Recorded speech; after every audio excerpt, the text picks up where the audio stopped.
Hello everybody. So I thought I'd come on here today to share a little bit on how it is that I became a photographer and how I fell in love with photography in the first place. So I remember being really young, maybe around 10, and my parents gave me a little Kodak camera, a little black disposable one, and I remember taking pictures of everything and everyone and my Barbies and my teddy bears.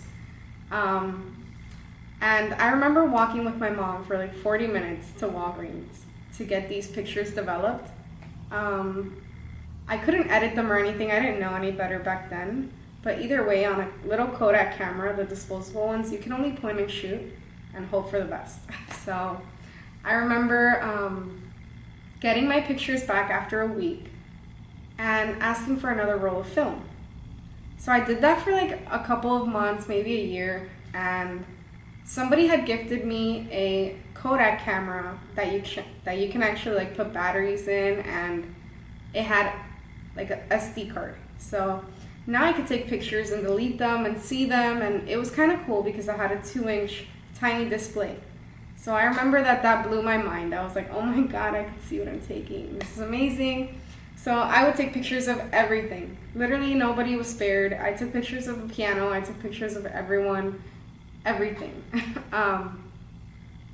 And that interest kept growing and growing, and somehow people knew that I really liked photography, and they would gift me the next camera that I would get. So I remember when I turned 15, I actually got given to me a Canon PowerShot camera, and it was very small. It was actually maybe like 10 megapixels or 12 megapixels, something like that. So that interest kept growing and growing, and it kind of turned into a passion at that point. I wanted to take pictures of everyone. I wanted to get everybody's photos so that I could put on my wall. I actually had a wall in my room full of pictures of my friends from school.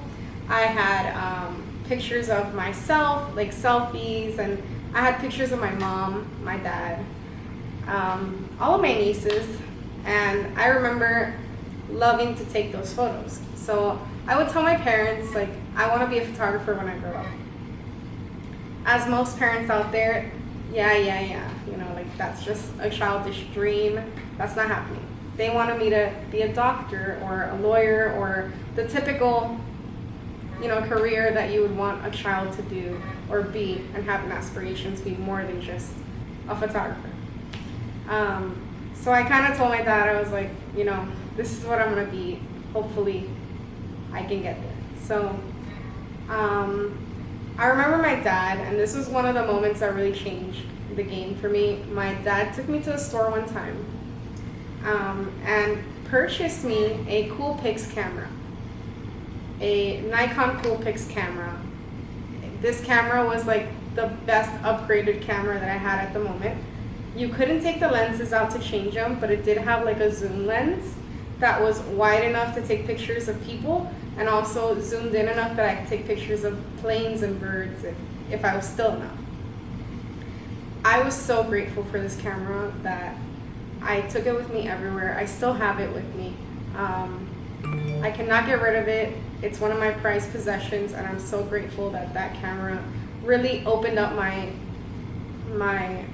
talent, because I was able to see if I can change the aperture here, what would happen to the lighting. If I can change the speed, what would happen if I can change everything.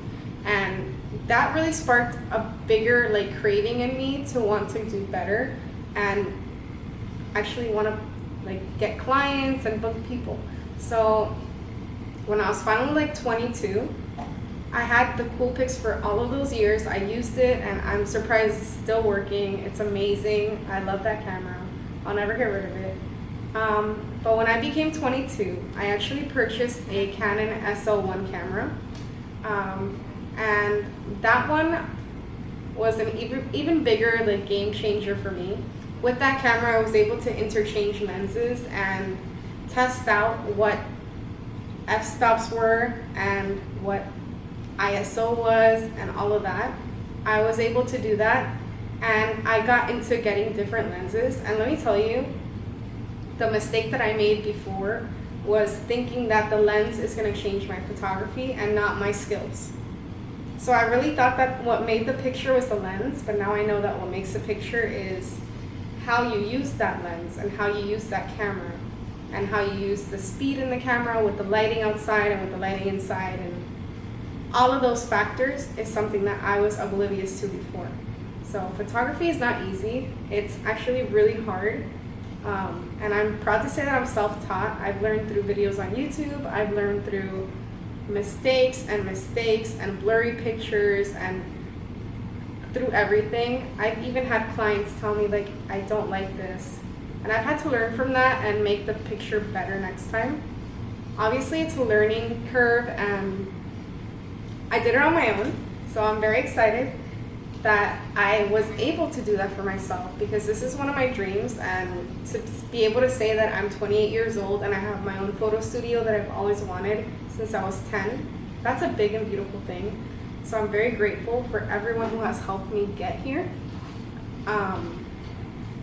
Hard work pays off. So I've given it a lot of work, and I've given it a lot of thought, and I've given it a lot of effort. It's not easy, and photography is very expensive. So buying a bunch of lenses doesn't make you a good photographer. Learning how to use one lens for an ample amount of time, that's what makes you a good photographer. Learning how to take pictures in sunlight, how to take pictures in dark, that makes you a good photographer.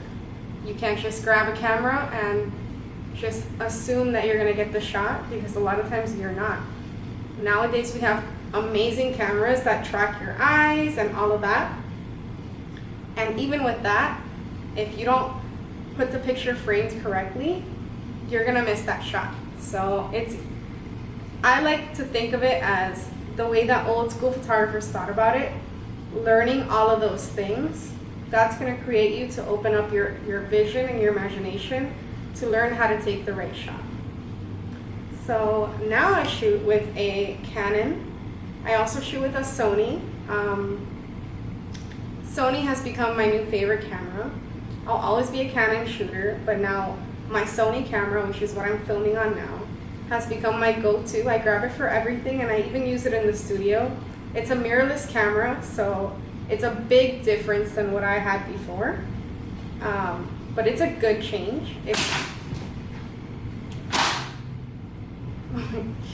It's quicker and sharper and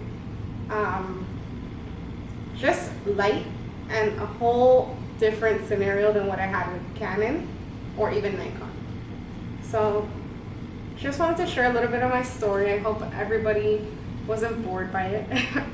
It's not as exciting as you would think, like, oh my god. No, it's not. It was a lot of hard work for me to get to where I'm at. I'm very grateful, and I'm very blessed to be able to have what I have now. And I love what I do. If you don't love what you do, you'll never get better at it. So it takes a lot of criticism, good and bad, and a lot of accepting that, next time could be better. And you can always improve. There's always room to grow, and there's always room to learn. So hopefully somebody out there thinks that you want to do something, don't give up. All it takes is one more try. And in that one more try, if you get better, the next try you'll get even better. So hopefully I can inspire somebody to keep going. Thank you.